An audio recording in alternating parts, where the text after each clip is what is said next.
Ed's story doesn't say why the blue-winged olive emerger should be tied with cream thread and then a marker used to color the thread for the head. So I'm going to just go ahead and tie this variant. It's not that it's a variant from what he prescribes, it's just a variant in his instructions. So I'm going to use brown thread. I'm going to use a number 18 curved shank scud hook for this fly. The body of the fly is olive dubbing, so I'll dub on some body material. Try to keep it as clean as I can. I'll probably do some clipping on the body material because this is pretty buggy dubbing. And it can be a little bit tapered if that works out. It doesn't have to be. And there's no need to leave space behind the eye for a hackle, since this hackle is tied in under, and that's the variant in this fly. The instructions say to tie the front hackle in on top after the blue dun hackle is tied in.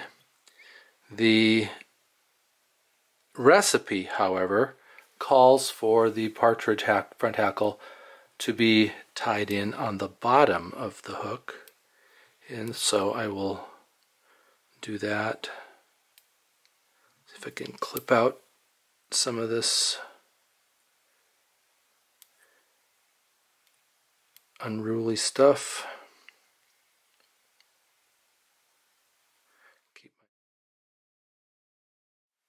So again, as in the other example of this fly, the wing is 8 fibers of dark blue dun, hence the blue-winged olive, and it's cut in a V shape, or the V notch, so the center of the feather tip is taken out.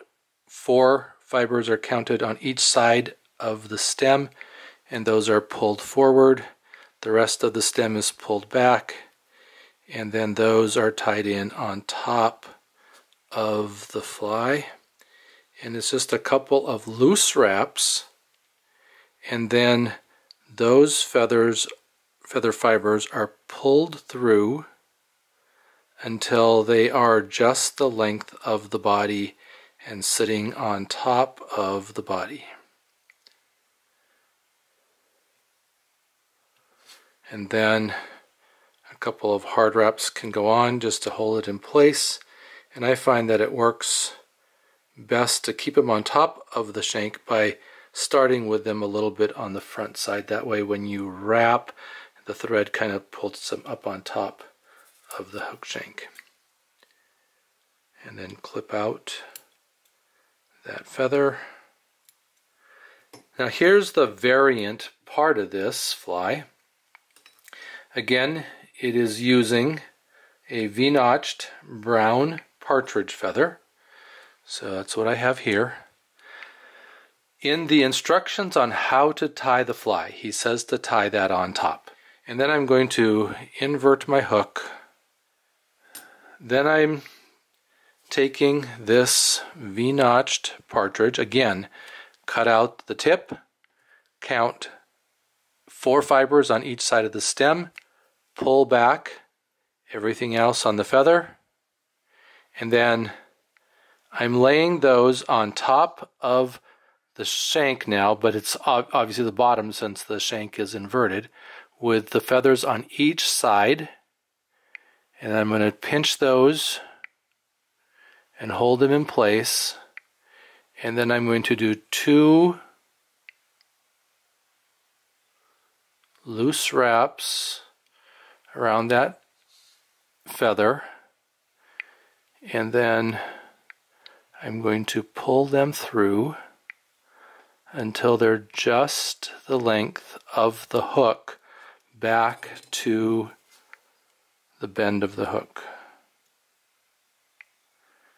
Trying to keep them on the sides of the body, and then I can do a couple of cinching wraps and cut out that feather.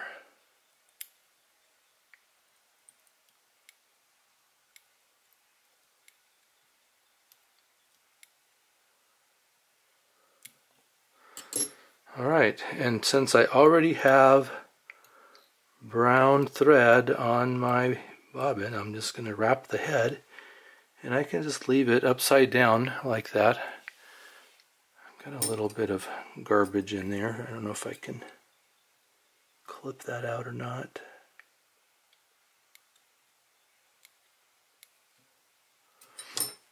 I'll just go ahead and leave the fly inverted. Put a whip finish on it. The instructions again says to use a cream thread and then use a Sharpie to color it brown, and I don't know why he does that. You can't see the thread in the dubbing, and I think it makes a little bit cleaner process to just be able to use a brown thread and wrap the head, whip finish it, trim out the thread,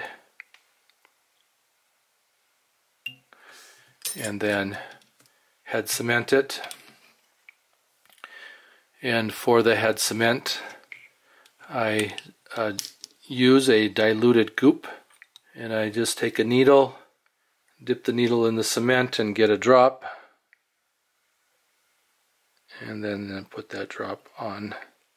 So I blue-winged olive emerger with the front hackle tied on the bottom so that it goes along the bottom and side of the body, from Ed Story's Missouri Trout Flies, How to Tie and Fish Them.